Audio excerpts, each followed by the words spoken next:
जय हिंद दोस्तों। तो कैसे हैं आप सभी। आशा करते हैं आप सभी स्वस्थ मस्त और पढ़ाई में व्यस्त होंगे। चलिए आज हम देखेंगे कक्षा 6 गणित। इसके पार्ट 3 को देखेंगे। पार्ट 3 का नाम है पूर्णांक। इसके पिछले वीडियो यानी पार्ट 1 में पढ़े थे परिमेय संख्या, पार्ट 2 में पढ़े थे पूर्ण संख्या और तीसरे पार्ट में हम पढ़ेंगे पूर्णांक संख्या। यानी पूर्णांक संख्या क्या होते हैं। तो देखिए पूर्णांक संख्या क्या होते हैं उनके बारे में हम जानेंगे, ठीक है ना। तो देखिए अगर आपसे पूछा जाए कि बताइए एक जो है, अगर हमने लिख दिया एक का योगात्मक प्रतिलोम क्या होगा, ठीक ना। आपसे पूछा जाए तो आप बताएंगे -1, यानी कि वे संख्या जो धन पूर्णांक हो और ऋण पूर्णांक हो उसे हम क्या कहेंगे, पूर्णांक संख्याएं कहेंगे, यानी धनात्मक भी हो ऋणात्मक भी हो। एक का जो योगात्मक प्रतिलोम होता है -1 होता है। अगर आपसे पूछा जाए कि -1 का योगात्मक प्रतिलोम क्या होगा तो आप बताएंगे कि योग 1 होगा, प्लस का 1 होगा, ठीक ना। इसका है कुछ नहीं है तो प्लस है, तो प्लस का 1 आप बताएंगे, ठीक है। देखिए अगर आपसे पूछा जाए कि 0 का योगात्मक प्रतिलोम क्या होगा तो आप बताएंगे 0, क्योंकि 0 जो होता है ये एक धनात्मक पूर्णांक है, ठीक ना। वो ऋणात्मक पूर्णांक में नहीं आता है। कभी भी आप 0 को यानी इसको शून्य कहिए, शून्य को आप धनात्मक रूप में ही देखेंगे, ठीक ना। ऋणात्मक रूप में आप उसको नहीं देखेंगे, ठीक है। तो आप इस बात को याद रखिएगा कि 0 का जो धनात्मक 0 जो है एक कैसा पूर्णांक है तो धनात्मक पूर्णांक है। बाकी कोई भी आप संख्या बोल लीजिए, प्रकृति की कोई भी संख्या बोल लीजिए, जैसे मान लीजिए प्रकृति संख्या बोल लिया, हम क्या बोले, पहला मान लीजिए बोल लिए कि 18 एक प्राकृतिक संख्या है।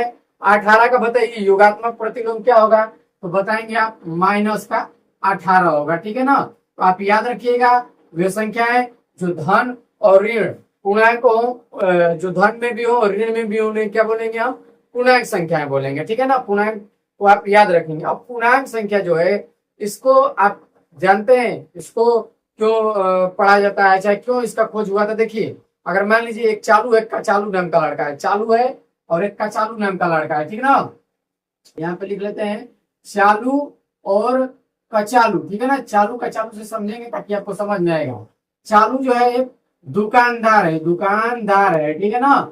चालू क्या है, एक दुकान कचालू क्या है, दुकानदार है। और चालू जो है एक लड़का है जो कि ग्राहक है, ठीक ना। वो थोड़ा शरारती लड़का है। तो चालू जो है कचालू के पास जाता है और कहता है कि मुझको एक दे दो कुरकुरे, ठीक ना। एक कुरकुरा लिया 5 रुपए का, ठीक। किससे लिया, कचालू से कुरकुरा ले लिया, ठीक है, 5 रुपए का ले लिया। तो जो कचालू है वो अपना निकालता है क्या, एक पुस्तिका निकालता है, ठीक ना। पुस्तिका, इसको पुस्तिका का मतलब क्या, पुस्तिका का मतलब जिसपे वो हिसाब करता है, अपना हिसाब। तो पहले कचालू जो है कैसे हिसाब किया कि 5 रुपया ले लिया, 5 रुपया का तो उधार ही लिया। बोला चालू कि चलो इसको हम बाद में पागल बनाएंगे, इसीलिए क्या किया, उसको 5 रुपया का कुरकुरा ले लिया और बोला कि इसका पैसा हम बाद में देंगे। तो जो कचालू था वो पूर्ण संख्या नहीं पढ़ा था, बकलोल था, ठीक ना। वो पूर्ण संख्या नहीं पढ़ा था, क्लास नहीं किया। तो वो क्या लिखा था कि 5 अपने जो पुस्तिका है, जो पुस्तिका है उसमें उसने लिख दिया कि 5 रुपया दिया का मतलब हुआ कि अपने हिसाब से लिखा कि 5 रुपया उसको देना है, यानी जो चालू है कचालू को 5 रुपया देगा, ठीक है। अब उसके बाद फिर चालू है किसके पास, कचालू के पास। कहा 2 रुपया का हमके नमकीन दे दो, तो 2 रुपया का वो नमकीन ले लिया। तो फिर उसने अपने पुस्तिका में लिख दिया कि 2 रुपये क्या लिख दिया, वो दिया 2 रुपया दिया, ठीक ना। अब फिर आया चालू, अब हिसाब कराने इसके पास, कचालू के पास, ठीक है ना। अब इस बार वो आया तो पहले कहा कि 5 रुपया का एक मोटू पतलू दे दो, मोटू पतलू होता है, ठीक ना, रिंग्स, ठीक ना। उसने ले लिया मोटू पतलू, 5 रुपया का मोटू पतलू ले लिया और लाया था वो 10 रुपया, 10 रुपया लाया था भाई। अब इसको खाता में नहीं दिखेगा, 10 रुपया कौन लाया था, चालू लाया था 10 रुपया, कचालू को 10 रुपया दे दिया। अब बोला चलो मेरा हिसाब करो। तो जो कचालू था थोड़ा दिमाग से कमजोर था, उसको ज्यादा चीजें याद नहीं रहती थी। तो कचालू अपने पुस्तिका को निकाला, देखा कि हाँ, देखे तो कि चालू भाई इसके नाम से बना लिया था कि इसका खाता चल रहा है मेरे दुकान में, ठीक ना। तो जो चालू भाई है देखे तो कितना का उधार लिया है। तो अब आया तो देखा कि 5 रुपया दिया लिखा है, 2 रुपया दिया लिखा है। तो उसको ये समझ में नहीं आया कि जो दिया लिखा है तो चालू ने इसको दिया है या चालू को देना है, यानी कचालू चालू को देगा। उसको समझ में यह बात नहीं आ रही थी। तो जो चालू था उसका नाम भी चालू है, वो भी चालू भी था। तो वो क्या कह दिया कि तुम हमको 5 और प्लस 2 रुपया 7 रुपया तुम कचालू भाई हमको देगा, क्योंकि तुमने मेरा उधार ले लिया है। अब कचालू कंफ्यूज था क्योंकि उसने पूर्णांक संख्या को नहीं पढ़ा था। अब तो उसको 10 रुपया पहले 5 रुपया का रिंग्स लिया, तो 10 रुपया में से 5 रुपया काट लिया इसका, तो बचा कितना, 10 रुपया में से 5 रुपया को काट लिया, ठीक ना। इसको घटाने भी नहीं आया था, ठीक ना, लेकिन उसको चालू ने घटा के बता दिया कि 5 रुपया आप हमको दोगे। तो 5 रुपया और 5 और प्लस 2 रुपया इसको भी जोड़ के चालू ने कचालू को बताया। तो प्लस 7 रुपया, 7 और 5 12 रुपया जो चालू था कचालू को भुलवा के ले लिया। अब चालू जो कचालू था वो अब पूर्णांक संख्या पढ़ने चला गया। अब जब आया पूर्णांक संख्या पढ़ के, अब चालू आया उधार लेने। तो अगर उधार लेता था तो 5 रुपये माइनस लिखता था। अगर ज्यादा पैसा दे देता था कि मान लीजिए 10-20 रुपया दे दिए और फिर हम बाद में आएंगे कहियो लेंगे, तो वो लिख देता था 20 रुपया प्लस। 20 रुपया प्लस का मतलब कि 20 रुपया चालू ने कचालू को दिया है, ठीक ना। तो देखिए यहाँ पे पूर्णांक संख्या हमें क्यों पढ़ना है, इसका महत्व हमें समझ में आया ना। हिसाब करने के लिए पूर्णांक का होना जरूरी है। जब तक हमें पूर्णांक नहीं पढ़ेंगे तब तक हम अच्छे से हिसाब नहीं कर सकते हैं, ठीक है। आपको पूर्णांक संख्या इसीलिए पढ़ना जरूरी है, नहीं तो फिर आपको चालू जैसा व्यक्ति मिलेगा और आप कचालू बन जाएंगे, यानी कि भुलवा लेगा कोई और आप उसमें भूल भी जाएंगे, ठीक है ना। अब आइए पूर्णांक संख्या को समझ लिए, आगे बढ़ते हैं प्रश्नों की तरफ। देखिए पहला इसमें प्रश्न दिया है, निम्नांकित सारणियों में रिक्त स्थानों की पूर्ति के लिए सारणी के नीचे 4 विकल्प दिए गए हैं। सारणी है, सारणी के नीचे 4 विकल्प दिए गए हैं, जिनमें से केवल एक ही विकल्प सही है। इन चारों में से कोई भी एक विकल्प सही होगा। सही विकल्प चुनकर रिक्त स्थान की पूर्ति कीजिए, यानी कि जो विकल्प सही होगा उसको चुनकर आपको क्या करना है कि जहां पर देखिए रिक्त स्थान है इसको पूर्ति कर देना, भर देना है। तो देखिए आपको सारणी को पढ़ना है। सारणी में कैसे लिखा है, देखिए इधर से लिखा है धनात्मक पूर्णांक को सिर्फ लिखा है 19, 19 और 2 यानी प्लस 2 बड़ा है तो 23, 23 2 25, 25 और 2 कितना हो गया 29 हुआ है ना, 2 प्लस हुआ है, ठीक ना। अब देखो उसके बाद इधर से क्या किया है कि 29 यहाँ पे प्लस लिखा है लेकिन इसके पास में ही -29 लिख दिया है। फिर 25 लिखा है तो इधर -25, 23 लिखा है -23, लास्ट में 29, शुरू में 19 लिखा है प्लस का तो लास्ट में -19 लिखा है। उसी प्रकार से नीचे वाला भी उसी को क्या करेगा, फॉलो करेगा। तो चलिए उसी के अनुसार हम इसका उत्तर देखेंगे। 7 तो उधर इधर प्लस में 7 उधर माइनस में 7, इधर प्लस में 11 तो उधर माइनस में 11, इधर प्लस में 13 तो यहाँ पे माइनस में 13 होना चाहिए। तो इसमें से विकल्प दूसरा जो है वो सही हो जाएगा। प्लस में 17 है तो माइनस में 17 है। इस प्रकार से इसको कर लेंगे। देखिए बहुत ही आसान था। सेम उसी प्रकार से दूसरा भी है। देखिए इसने क्या किया है कि 7 लिखा है तो एक डिब्बा छोड़ के अगले डिब्बे में क्या भर दिया, -7 लिखा है तो प्लस का 7 भरा है। माइनस का 25 प्लस का 25 लिखा है तो माइनस का 25 भरा है। फिर माइनस का 13 लिखा है तो एक डिब्बा छोड़ के प्लस का 13 भरा है। फिर प्लस का 31 लिखा है तो एक डिब्बा छोड़ के क्या भरा है, माइनस का 31। नीचे वाले में भी सेम उसी प्रकार से होगा। देखिए यहाँ पे प्लस का 5 लिखा है तो एक डिब्बा छोड़ के माइनस का 5, माइनस का 8 लिखा है तो एक डिब्बा छोड़ के प्लस का 8, फिर प्लस का 11 लिखा है तो एक डिब्बा छोड़ के माइनस का 11, माइनस का 14 लिखा है तो हम भी एक डिब्बा छोड़ के प्लस का 14 लिख लेंगे। माइनस का 14 लिखा है तो हम भी एक डिब्बा छोड़ के प्लस का 14 लिख लेंगे। इसमें विकल्प कौन सा सही है? तो विकल्प नंबर तीसरा सही है। आइए अब आगे देखते हैं प्रश्न नंबर 3 को। 3 नंबर प्रश्न है कि निम्नलिखित को पूर्णांकों के रूप में लिखिए, यानी कि इनको पूर्णांक के रूप में लिखना है। पूर्णांक का मतलब ये आपको चिन्ह से दर्शाना है, प्लस या माइनस में, ठीक है ना, प्लस या माइनस में। ये क्या है? पूर्णांक है। ये क्या है? पूर्णांक है, ठीक ना। पूर्णांक में ही आपको इनको दर्शाना है, पूर्णांक के रूप में लिखना है, ठीक है। चलिए आगे पढ़ देंगे। पूरब को धन दिशा, यानी कि अगर आपको इस सवाल में देखिए कहीं पूरब दिख रहा है, कहीं पूरब नहीं है, तो देखिए हाँ यहाँ पे है, देखिए 2 नंबर में पूरब को धन दिशा मानना है, ठीक है। इसको डायग्राम पहले बना लेते हैं, बताते हैं। ये है पूरब, ये है पश्चिम। चलो ये आप लोग हिंदी मीडियम के छात्र हैं तो हिंदी मीडियम में लिखते हैं, पूरब, पश्चिम, उत्तर और यहाँ पे दक्षिण, ठीक है ना। पूर्व, पश्चिम, उत्तर, दक्षिण, ठीक है। तो देखिए पूरब को बोला है प्लस यानी धनात्मक धन से दिखाना है, तो पश्चिम को ऋण से दिखाएंगे। फिर अगर बोला होता उत्तर को बोला होता प्लस से, तो दक्षिण को दिखाते माइनस से, ठीक ना। जिसको बोला होता तो हमको पूरब को मेंशन किया है तो पश्चिम का हम जानेंगे, ठीक ना। पूरब को प्लस से तो पश्चिम को माइनस से दिखाएंगे, ठीक है। धनात्मक ऋणात्मक ऐसे करेंगे। समुद्र तल से ऊंचाई को धन दिशा, यानी कि अगर आपको बोल दे समुद्र तल से ऊंचाई, तो समुद्र तल से ऊंचाई को धन दिशा। अगर समुद्र तल से गहराई पता तो ऋण दिशा यानी ऋणात्मक दिशा, यानी ऋण के चिन्ह से हम प्रदर्शित करते हैं, ठीक ना। ऊंचाई को धन दिशा मानिए, धन दिशा मानना है ना, ऊंचाई को धन दिशा मानना है, ऊंचाई को मानना है धन दिशा, और जो गहराई होगा ऋणात्मक मानेंगे अगर इसमें बात करेगा तो। चलिए अब आगे प्रश्न को हल करते हैं। शून्य से नीचे, ठीक ना। आप इसको पहले पैमाना बनाते हैं, यहाँ पे लिखते हैं शून्य, ठीक ना, बीच में शून्य।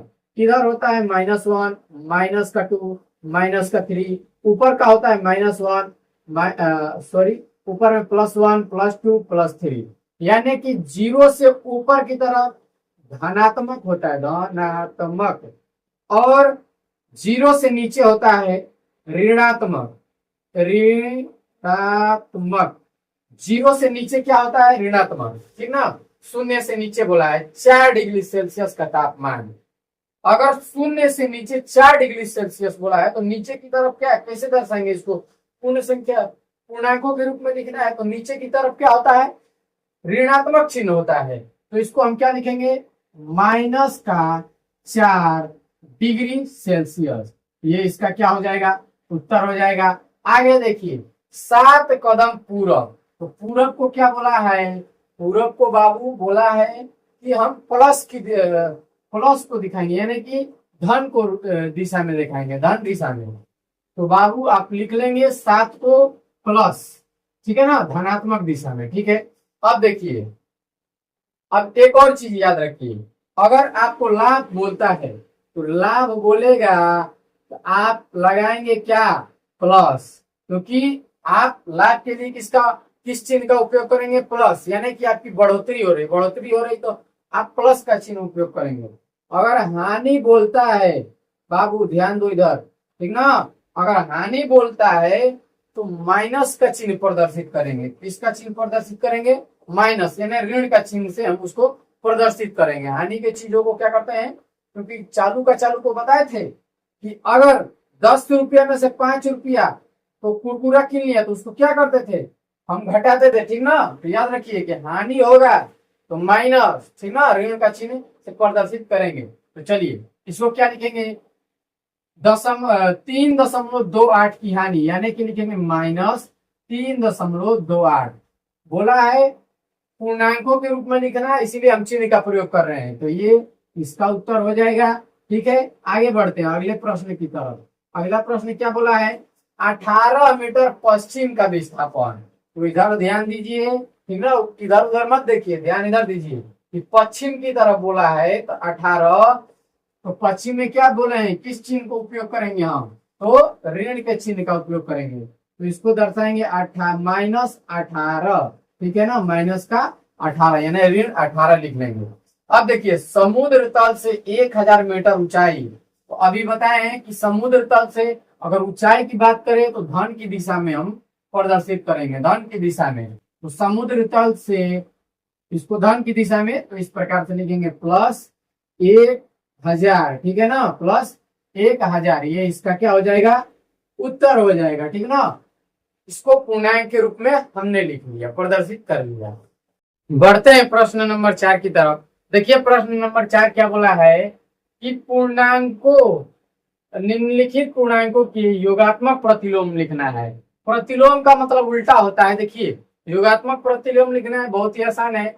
अगर प्लस में जो भी चीज यानी धन में पूर्णांक लिखा होगा तो उसको हम ऋण में लिखेंगे, वही उसका क्या हो जाएगा, योगात्मक प्रतिलोम। जैसे +9 है तो इसका योगात्मक प्रतिलोम हो जाएगा -9। वहीं दूसरा प्रश्न देखते हैं, -21 है तो इसका जो है योगात्मक प्रतिलोम हो जाएगा +21। जो प्लस में होगा उसका माइनस, लेकिन जो संख्या है वो समान रहेगी, उसमें परिवर्तन नहीं होगा, ठीक है ना। तो देखिए प्लस का 39 है तो पहले प्लस तो माइनस होगा, 39 का 39 होगा। फिर देखते हैं चौथा, माइनस का 41 है तो माइनस का प्लस हो जाएगा और 41 हो जाएगा। योगात्मक प्रतिलोम का मतलब उल्टा लिखेंगे इसका, ठीक है ना। और +91 है तो माइनस का 91 हम लिखेंगे। 4 नंबर प्रश्न हो गया, ठीक ना। 5 नंबर प्रश्न को देखते हैं क्या बोला है, संख्या रेखा खींचना है, ठीक ना। उस पर निम्नांकित पूर्णांकों को प्रदर्शित कीजिए, यानी कि जो पूर्णांक दिए हैं उसको प्रदर्शित करना है हमें, ठीक है। संख्या रेखा खींच लिए, चलिए संख्या रेखा हमने खींच लिया। अब संख्या रेखा पर +4 किधर होता है, पहले 0 लिखेंगे, ठीक। +4 इधर, ठीक ना। अब -4 इधर लिखते हैं, ठीक। यानी कि प्लस यानी धनात्मक चिन्हों को 0 के इस तरफ लिखते हैं और ऋणात्मक चिन्हों को 0 के इस तरफ लिखते हैं, ठीक ना। अब देखिए आप देखेंगे कि +4 लिखा है तो इधर यहाँ पहले 0, फिर 1 2 3 4, इधर -1, -2, -3 और -4 ऐसे चलता है। तो +4 को हमको प्रदर्शित करना है, ठीक ना। तो 0 से उठा के 4 है तो 4 पे ले जाके इसको क्या करेंगे, इसका मूड़ी उठाइए और ले जाके 4 पे क्या करेंगे, इसको हम पटक देंगे, ठीक है ना। ये हो गया 4, +4 प्रदर्शित हो गया संख्या रेखा पर। -9 बोला है प्रदर्शित करना है, तो ठीक है हमें याद रखिएगा 0 यहाँ पे लिख लेते हैं, +1 2, ठीक। -1 यहाँ पे बीच में 0 लिखेंगे, -2, -3, -4, -5, -6, -7, -8 और यहाँ पे लिख लेते हैं -9 लिख लिए, ठीक ना। यहीं पर तो 0 से उठाना है और लाके कहाँ पटक देना है, 9 पे पटक दीजिए। ये हो गया प्रदर्शित। संख्या रेखा को प्रदर्शित करना पूर्णांक संख्याओं को बहुत ही आसान है और बहुत ही सरल है, कुछ ज्यादा ही भारी नहीं है, भारी और नहीं कुछ भी, ठीक ना। बस आज आना चाहिए। देखिए प्लस में लिखा है तो माइनस के चिन्ह को अगर हम कम भी लिखेंगे तो चलेगा, -1 और -2 बस छोड़ दीजिए, 0 लिख लीजिए, फिर 1 2 3 4 5 6 7 को प्रदर्शित करना है। प्लस का है धन में, तो धन का 0 से उठा के ले जाके कहाँ पटक देंगे, 7 पे पटक दीजिए, ठीक है ना। ये हो गया, इसको भी प्रदर्शित कर लीजिए।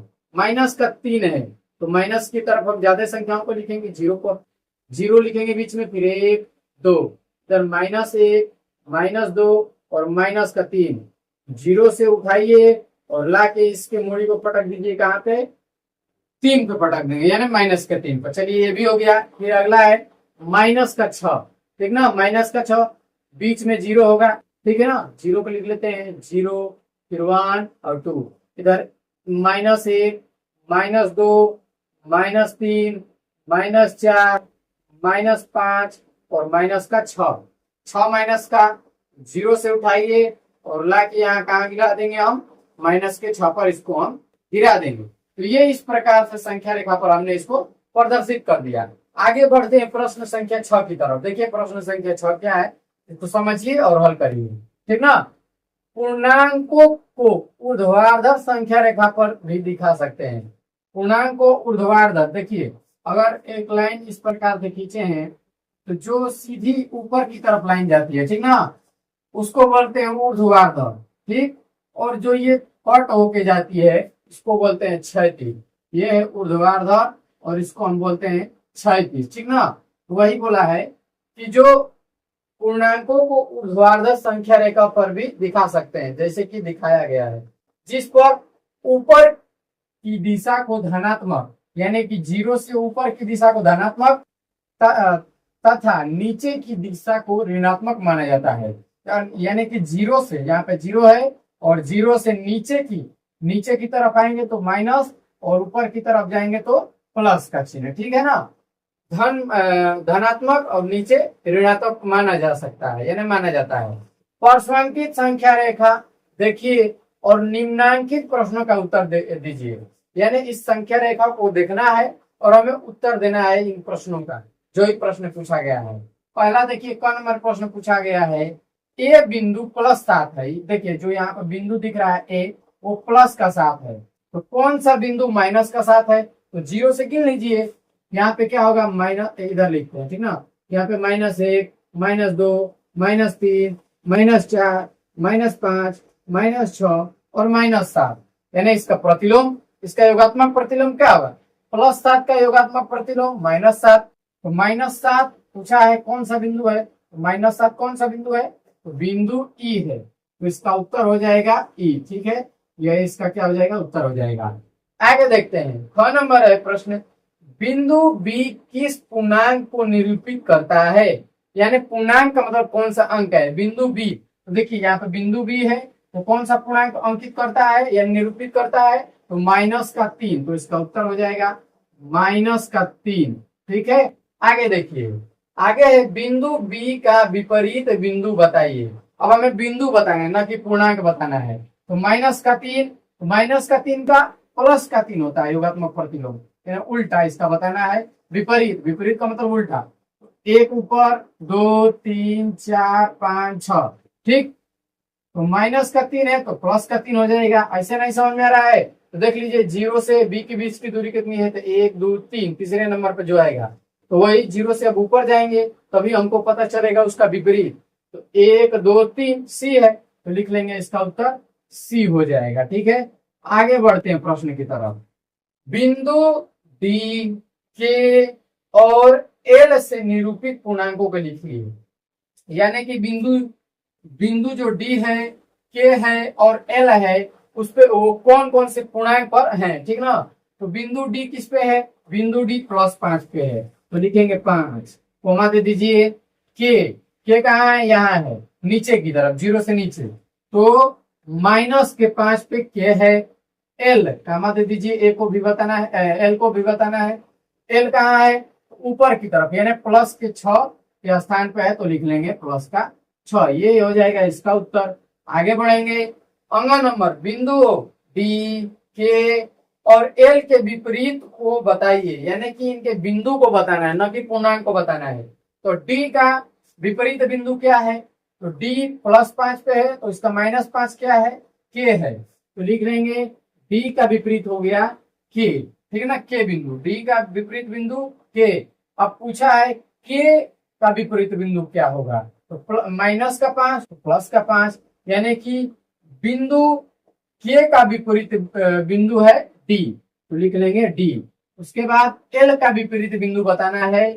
एल +6 पे है, तो -6 पे एम है, एम हो जाएगा, इसका उत्तर हो जाएगा, ठीक है ना। बढ़ते हैं प्रश्न नंबर 7 की तरफ। देखिए 7 नंबर प्रश्न में क्या पूछा है कि निम्नांकित के बीच के सभी पूर्णांकों को लिखना है। यानी कि ये जो दिए हैं संख्याएं, जो भी अंक दिए हैं, इनके जो बीच में पूर्णांक हैं उनको लिखना है। तो देखिए अब इनके बीच के पूर्णांक, देखिए जो भी संख्या अगर मान लीजिए -2 है तो -2, -1, 0, 1, 2 ऐसे चलता है, यानी कि 0 बीच में आता है, ठीक ना। और 0 के बाद इधर प्लस में आता है, +1, +2, +3। अब इधर क्या होता है कि -1, -2, -3 ऐसे चलता है। एक चीज यहाँ पे जानेंगे कि जो माइनस में जो सबसे छोटी संख्या होती है वो सबसे बड़ी संख्या होती है। अगर हम पूछे कि -3 और -3 और -1 में सबसे बड़ा कौन है? -1 और -3 में बड़ा कौन सा है? तो आप बताएंगे कि जो -1 है वही बड़ा है, किससे? तो -3 से। यानी जो -1 है, -1 है वो बड़ा है किससे? -3 से। ये देखिए, इसको टोटी बोलते हैं, जिधर टोटी उधर छोटी। यानी जी माइनस का जो 1 है, -1 है बड़ा है, किससे बड़ा है? तो -3 से बड़ा है। यानी जो देखिए अंक देखने में छोटा है लेकिन ये बड़ा है। घाव छोटा होता है लेकिन वो भले ही घाव छोटा है लेकिन दर्द गहरा होता है। ठीक ना? आगे देखेंगे इसको कि कैसे करेंगे। तो चलिए, ये तो जान लिए कि कहाँ 0 के बाद और 0 के पहले होता है। तो देखिए, पहले इनके बीच में लिखना है ना, इनके अंकों को नहीं लिखना है। ठीक, तो आप देखिए कैसे हम इसको लिखेंगे। मान लीजिए -2 है, तो -2 और -3 के बीच में ही हमको लिखना है। तो -2 आप नहीं लिखेंगे, ठीक ना? इसीलिए इसको हम ब्लैक मार्कर से लिखे हैं। देखिए, -2 के बाद क्या आएगा? -2 के बाद -1, फिर 0, फिर +1, उसके बाद +2, इतना ही आएंगे। और जो +3 है उसको लिख लेंगे। इन दोनों के बीच में ही लिखना था, तो आप उत्तर में सिर्फ इतना लिखेंगे, ना कि इन दोनों को लिखेंगे। ठीक है ना? इन दोनों को आप नहीं लिखेंगे। ठीक है, ये समझाने के लिए बताए हैं। अब देखिए 0 और 6, तो 0 से चलना है और 6 के बीच में। 0 और 6 के बीच में लिखना है, यानी बीच की संख्या को सिर्फ हम लिखेंगे। ठीक है ना? तो 0 के बाद प्लस का 1 आता है, 2, 3, 4 और 5, यही इनके बीच की क्या है? संख्याएं हैं। 6 को लिख लेंगे। ठीक है ना? आप सब पे लिखेंगे तो सिर्फ जो नीले मार्कर से लिखे उसको लिखेंगे, यही आपका क्या होगा? उत्तर होगा। आपको बस समझाने के लिए ऐसे लिखे। ठीक, अब देखिए -4 है, तो -4 से पहले क्या आता है? यानी कि पहले आएगा क्या? -3, फिर -2, -1, 0 धनात्मक में होगा। ठीक ना? फिर +1, आप प्लस लिखे ना लिखे कोई फर्क नहीं पड़ेगा, लेकिन माइनस लिखना पड़ेगा। +2, +3, ठीक ना? इनके बीच में ही लिखना था, तो इतना ही, यही क्या हो जाएगा? इसका उत्तर हो जाएगा। ठीक है, आगे देखेंगे। -5, तो फिर -4, -3, -2, -1, 0, 1, 2, 2 नहीं लिखेंगे। ठीक ना? सिर्फ इसके बीच में -5 और +2 के बीच में लिखना था, तो यही तक क्या हो जाएगा? ये इसका क्या हो जाएगा? उत्तर हो जाएगा। आगे देखेंगे -3, तो लिखेंगे -2, -1 और 0, तो 5 तक जाना है, यानी 4 तक रहेंगे। ठीक ना? इनके बीच ही में लिखना है, तो 1, 2, 3 और 4, ये उसका हो जाएगा उत्तर। आगे देखिए, -8 है, तो -7, -6, -5, -4, -3, -2, -1, 0, 1, 2 और 3, ये इसका हो जाएगा उत्तर। ठीक है ना? इस प्रकार से इसको हम लिख सकते हैं। ठीक है, आगे देखिए प्रश्न नंबर 8 को क्या बोला है कि निम्नांकित संख्या रेखा, देखिए यानी कि जो नीचे संख्या रेखा बनाया गया इसको देखना है। ठीक, चलिए देख लीजिए, गैलीलियो वाला चश्मा लगा के, यानी गैलीलियो का दूरबीन लगा के देख लीजिए। ठीक है, अब देखिए, अब क्या बोला है? इसकी सहायता से निम्नांकित पूर्णांकों के जोड़े के बीच के पूर्णांकों को आरोही यानी कि बढ़ते हुए क्रम में लिखना है। यानी संख्या रेखा है, इस संख्या रेखा से जो भी ये अंक दिए हैं, पूर्णांक दिए हैं, उनके बीच की संख्या पहले लिखेंगे और उसकी बीच की संख्या को लिख के उसको हम क्या करेंगे? आरोही यानी बढ़ते क्रम में लिखेंगे। आरोही यानी बढ़ते क्रम में होता है कि सबसे पहले छोटी संख्या, फिर उससे बड़ी, उससे बड़ी, यानी उससे बड़ी। तो सबसे पहले छोटी लिखेंगे, उससे बड़ी, उसी प्रकार से लगातार करते जाएंगे। ठीक है ना? अब देखिए, इसको हम देखेंगे और करेंगे। ठीक है, क्या बोला है? कहा गया निम्नांकित। ठीक है, तो इनके बीच का ही बोला है। ठीक है ना? देखें, बीच का, जोड़ों के बीच का। तो देखिए 2 और 5 के बीच में कौन कौन सी संख्याएं हैं? 2 के बाद क्या आता है? 3 और 4, यही आता है। ठीक ना? 3 और 4, यही इसके बीच की संख्या है। इसको आरोही क्रम में लिखना है। आरोही क्रम, आरोही क्रम में लिखना है इसको। ठीक ना? तो ये पहले से भी आरोही क्रम में है, पूरा का पूरा अगर होगा तो ठीक। देखिए 2, ठीक, 2 और 5 के बीच कौन कौन सी संख्या है? 3 है और 4 है। 3 और 4 लिख लिए। कैसे लिखना है? आरोही क्रम में, यानी सबसे पहले आरोही का मतलब क्या होता है कि बढ़ते हुए क्रम में। बढ़ते हुए क्रम में सबसे पहले छोटी संख्या, सबसे छोटी संख्या 3 है, उसके बाद 4 है। इसका ये आरोही क्रम हो गया, ये भी आरोही क्रम में दिया हुआ है। 0 और 4 के बीच की पहले संख्या लिखेंगे। तो 0 और 4 -4 है, -4 के बीच की संख्या -1, -2, -3 ऐसे है, ठीक ना। तो -4 पहले लिखा है, ठीक। तो पहले -4 से देखेंगे, तो माइनस का 3, फिर माइनस का 2, माइनस का 1, यही संख्याएं हैं, ठीक ना। तो देखिए, तो जो सबसे छोटा होता है उसको पहले लिखेंगे। तो आरोही क्रम में पहले से ही ये हो गया है, ठीक ना। -4 बोला था, तो आरोही क्रम में पहले ही से है। क्या है? सबसे छोटा इसमें कौन सा है? -3 है। उससे बड़ा कौन सा है? -2 है। फिर उससे बड़ा कौन सा है? -1 है। यानी जो माइनस में अगर आपको दिख रहा है, अगर लिख दें -181, -3 में बड़ा कौन है, तो आप बताएंगे कि जो माइनस में 3 है वही बड़ा है। यानी जो संख्या देखने में छोटा लगता है वही सबसे बड़ा संख्या होता है, ठीक ना। आरोही क्रम में पहले ही से कर दिया है, तो कर दिया है तो अब नहीं करेंगे, बार बार क्या करना है, ठीक ना। 3 और 8, तो 3 के बाद देखिए, 3 के बाद 4, 5, 6, 7 आया है, ठीक ना। तो लिखेंगे 3 के बाद 4, ये आरोही क्रम में हो जा रहा है, ठीक ना। 5, 6 और 7 आरोही क्रम में ये हो गया। आगे देखिए 0 और 4 के बीच, तो 0 और 4 के बीच 1, 2, 3 आया है। 1, 2 और 3, ये इसका उत्तर हो जाएगा। आगे देखिए -5 और -2, तो -5 -2 के बीच -4, -3, यही है दो संख्या है। -4 -3, ये दो संख्या है आरोही क्रम में पहले से ही है, तो इनको आरोही क्रम में करना नहीं है, ठीक ना। अब देखिए -1 और 4 प्लस का 4, तो 1, 2, 0, 1, 2, 3, ठीक ना, ये है। तो सब 0 से लिखेंगे, 0, 1, 2 और 3, यही इसके क्या हो जाएंगे? उत्तर हो जाएंगे। बढ़ते हैं प्रश्न संख्या 9 की तरफ। देखिए 9 क्या है कि निम्नांकित के मान ज्ञात कीजिए। देखिए अगर इस प्रकार से अगर आपको दे दे, दो खड़ी पाई पार दे, बीच में कोई भी संख्या लिख दे, ठीक ना, माइनस में प्लस में, मान लीजिए 7 लिख दिया माइनस में, तो इसका मतलब ये बोल रहा है आपको निरपेक्ष मान निकालने का।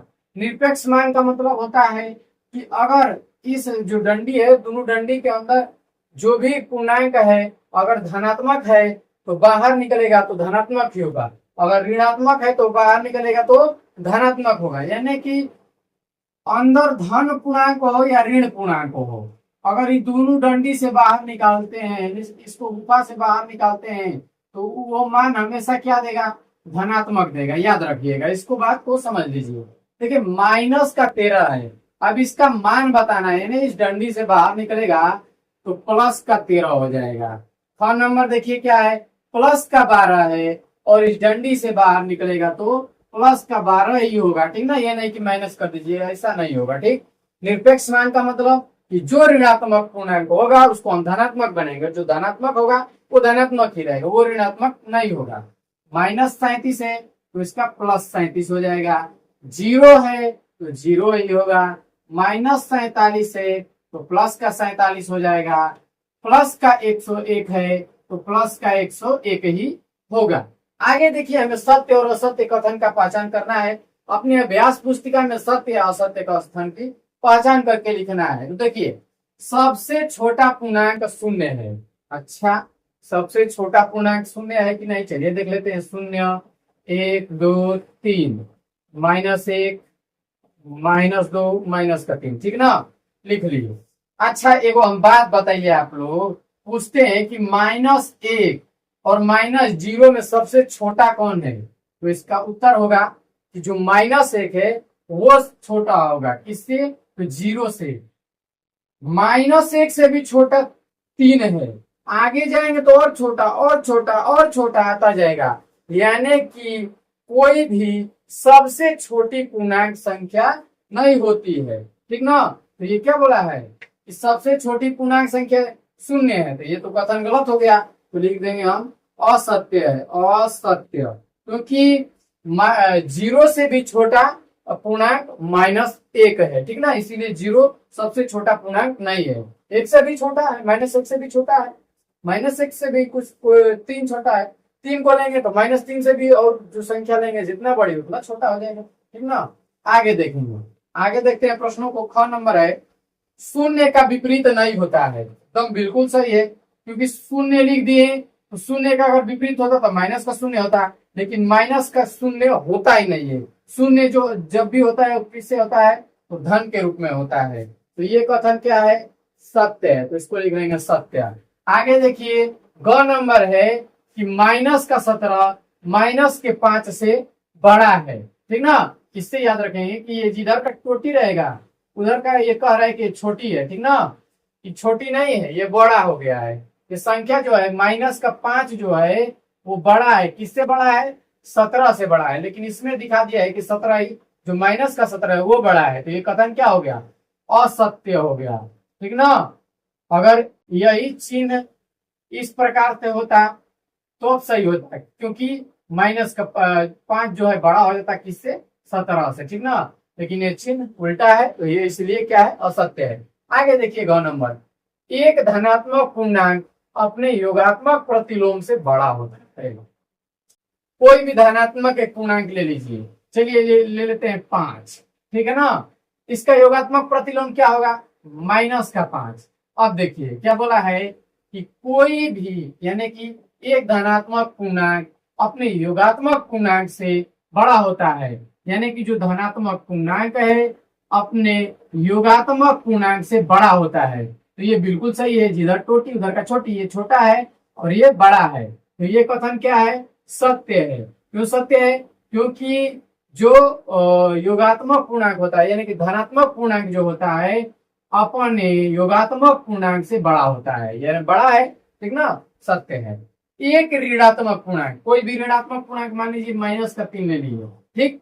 अब बोले कि जो -3 लिए हैं इसका योगात्मक प्रतिलोम क्या होगा, तो इसका योगात्मक प्रतिलोम +3 हो जाएगा। अब इसमें दोनों में से बड़ा कौन है, तो दोनों में से बड़ा 3 है, ठीक ना, यानी +3, माइनस का जो 3 है वो छोटा है और जो +3 है वो बड़ा है, ठीक ना। अब पढ़ते हैं प्रश्न को।